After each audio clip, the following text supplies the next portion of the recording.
আসসালামু আলাইকুম প্রিয় বন্ধুরা, আপনারা সবাই কেমন আছেন? আশা করি আপনারা সবাই ভালো আছেন। আজকে যে বিষয়টা নিয়ে কথা বলতে চলেছি ভেরি ইম্পর্টেন্ট একটি বিষয়, কেননা আপনারা ইতিমধ্যে বুঝতেই পেরেছেন যে আমি কি বিষয় নিয়ে কথা বলতে চলেছি। আমরা কিন্তু আমাদের ফোনের ভাইরাসজনিত প্রবলেমের কারণে কিন্তু ফেস করে থাকি প্রতিনিয়ত।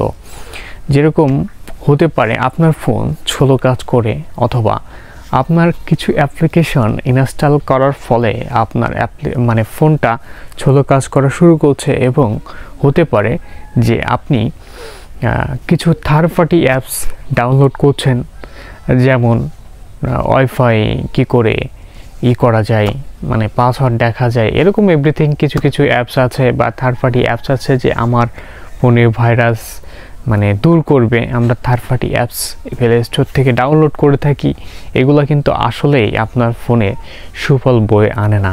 তো এই জন্য আমরা এর থেকে কিন্তু বিরত থাকব।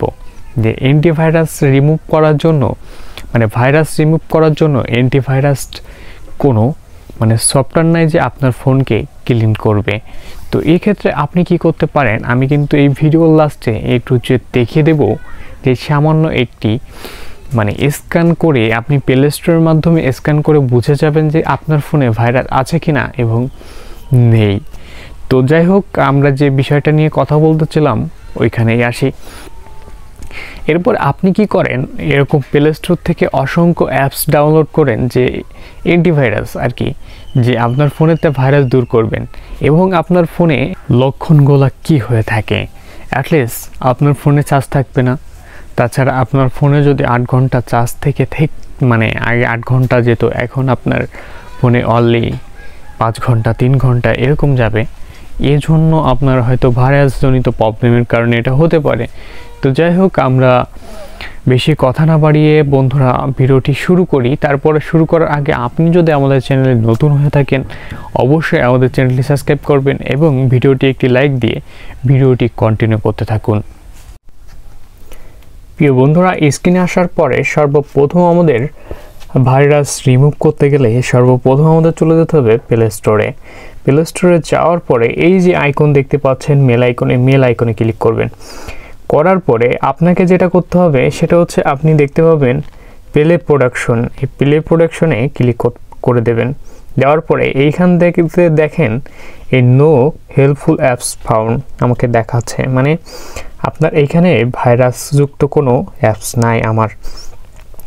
এটা কিন্তু আমি অফ করে রেখেছি আর আপনাদের যদি দেখাই যে এখানে রেড সিগন্যাল দেখাবে, কেমন রেড সিগন্যাল, এই স্ক্যানে ক্লিক করে দেবেন। দেওয়ার পরে আপনার রেড সিগন্যাল যখন দেখাবে ওই অ্যাপসটাকে আপনাকে রিমুভ করতে হবে, ঠিক আছে? আমার কিন্তু নেই। তো যাই হোক, তাহলে কিন্তু ওই অ্যাপসটা আপনার ভাইরাসযুক্ত হবে আর কি। যখন রেড দেখাবে এখানে, তখন আপনার ওই অ্যাপসগুলো দেখিয়ে দেবে লিস্টে, ওই অ্যাপসগুলো আপনি আনইনস্টল করে দেবেন, ঠিক আছে? তো যাই হোক, আমরা এই প্রোটেকশনটা কি করে চালু করব চলুন দেখে আসি। এরপরে আমরা কি করব, এই কর্নারে দেখেন সেটিং অপশন আছে, এই সেটিংয়ে ক্লিক করে দেবেন। দেওয়ার পরে এই দেখেন scan apps with play protection আমাকে দেওয়া আছে, ইনপুট হেল্পফুল অ্যাপস ডিএকশন, এইখানে এই দুইটা সেটিং আছে আর কি। এই সেটিং দুইটা আপনাদের অফ থাকবে এরকম।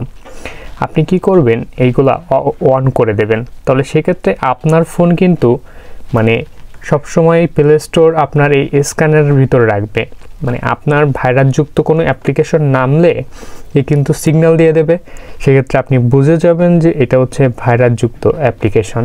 সেক্ষেত্রে আপনি এটা আনইনস্টল করলে হয়ে যাবে। প্রিয় বন্ধুরা, অলমোস্ট ডান। আমরা দেখতে পেয়েছি কত ইজিলি আমরা ভাইরাস মুক্ত আপনার ফোন বা আমার ফোনটা করতে পারি। তো যাই হোক, আমরা কিন্তু এই ভিডিওর মাধ্যমে A to Z কিন্তু দেখিয়েছি, এবং আপনারা কিন্তু যদি এইভাবেও আপনার ফোনটি না হয়, তাহলে আপনার ফোনে যেটা করতে হবে, আপনার ফোনটা অবশ্যই রিস্টার্ট দিয়ে দিতে হবে। আর রিস্টার্ট দেওয়ার আগে কী করতে হবে সেটা কিন্তু আপনার মাথায় রাখতে হবে। রিস্টার্ট দেওয়ার আগে আপনার প্রয়োজনীয় ডকুমেন্টসগুলো আপনি আপনার হেফাজতে রেখে দেবেন, মেমোরি অথবা আপনার পার্সোনাল কোনো কম্পিউটারে রেখে দেবেন। তাছাড়া কিন্তু আপনার ডকুমেন্টসগুলো হারিয়ে যেতে পারে। তো বন্ধুরা, এই ছিল আজকে এই পর্যন্ত। আপনি যদি আমাদের ফেসবুক পেজ থেকে দেখে থাকেন, অবশ্যই পেজটি ফলো দেবেন এবং ভিডিওটি একটি লাইক দিয়ে ভিডিওটা কেমন লেগেছে অবশ্যই কমেন্ট করে জানাতে ভুলবেন না। তো সবাই ভালো থাকুন, সুস্থ থাকুন, দেখা হচ্ছে পরবর্তী কোনো ভিডিওতে। ততক্ষণ ভালো থাকুন, সুস্থ থাকুন, আল্লাহ হাফেজ।